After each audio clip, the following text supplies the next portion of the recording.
Would you like to say who you are and what you're doing here on the quiet street in Whalley Range? Okay, well, my name's Judith and I'm from an organisation called Let's Talk Clean Air Whalley Range, which was set up by two organisations in Whalley Range, the Climate Action Group and Walk Ride Whalley Range. And Walk Ride Whalley Range has done a lot to try and get school streets such as this one going. And so we thought this would be a good place to be today, seeing how the children are benefiting from having the street open to pedestrians and cyclists at drop-off and pick-up times. Right. Well, we're here at about 3 o'clock and it's our ladies' primary school. How have you managed to get it done? Because there's been some opposition to these. Basically, I think the schools have done a huge amount of work. And hopefully after the pilot this will become a permanent fixture. Yeah, and the idea is to keep cars away from the school entrance. And what's the reason for that?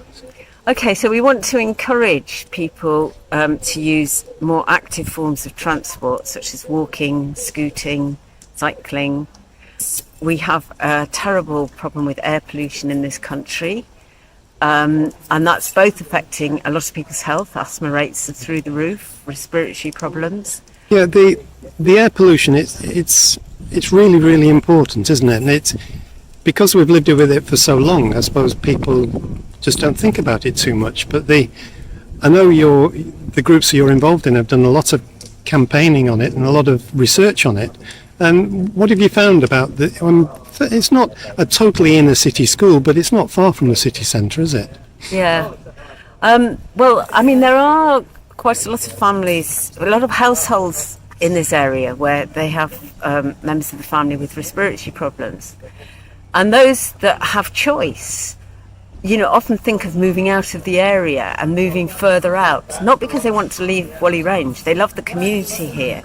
And if they move further out, then it's very easy for them to become part of the problem and be part of the commuters travelling in on Princess Parkway, polluting all the areas where perhaps people don't have choice because of low incomes and things. So it's very much an issue of environmental justice, and it's a very avoidable, serious health problem. I mean, the Chief Medical Officer's annual report is about air pollution this year. It's considered one of the worst and most preventable health problem in this country at the moment. And what's the levels of pollution somewhere like Whalley Range, which seems quite leafy, doesn't it, compared with some where it is quite leafy? Well, we've done a bit of monitoring ourselves. There's not enough monitoring done. That's one of the problems. But we put some air monitors outside for the 4 schools that were doing school streets for a month. And the average is about 2 to 3 times the limits that the World Health Organization assesses safe. It's obviously worse at pick-up and drop-off time. But what surprised me in the research was the extent to which there is a difference between drop-off times and the rest of the day. Absolutely. Huge difference. The cars stopping and with their engines idling are a huge contributor to it, aren't they?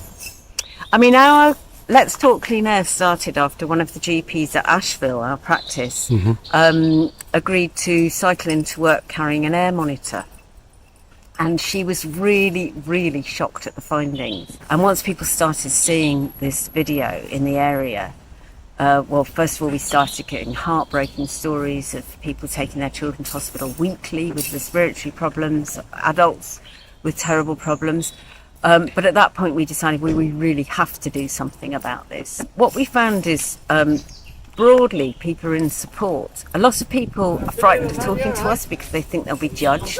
But once they see the more recent film that we developed and they realise that we understand the complexity of people trying to behave in ways that are good for the air, they really do support us, and they'll be quite honest about what they can and can't do.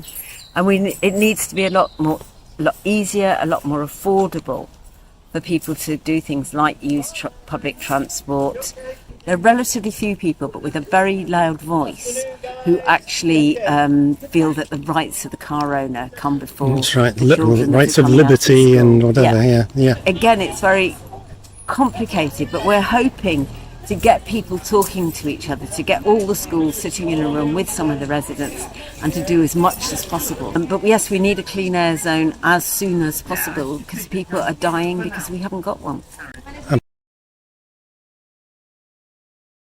You're the caretaker here. I'm the caretaker, our ladies. Your name is? Nick Poulton. Nick. How have you taken to this? You've been quite important in looking onto this. It's great. It's You've absolutely got brilliant. barriers up that Barriers end. are up in the morning. Barriers are in up the middle. evening. When did they last, these? It's usually about half an hour, 40 minutes or something like that. Usually we work on the theory that once the last kids are out and they're out of the way, then we'll take the barriers down. 'Cause that's- Same thing in the morning, once the last kids are in, and parents. How have they taken to it? Great, loving it. Absolutely loving it. It's brilliant. Well, as you can see, the kids are running up and down the street. All the bikes and everything like that. Hi guys! Yeah. And what has there been any opposition or people complaining that Been their one or- freedoms as one or motorists? two. One or two. Usually in the mornings you get the impatient people. Yeah. But it's okay if you explain to them, you know, that it's only for 40 minutes, half an hour. They're usually quite cool. As you can see, it's great. All the kids have got on the scooters, playing up and down. Yeah. And they feel safe. It does. It's just something That's the really important thing. enjoyable about that, isn't Yeah, it? 'cause safety these days is very, very important. Yeah. So we take used to it. So Okay. Thank you very much. thank you very much.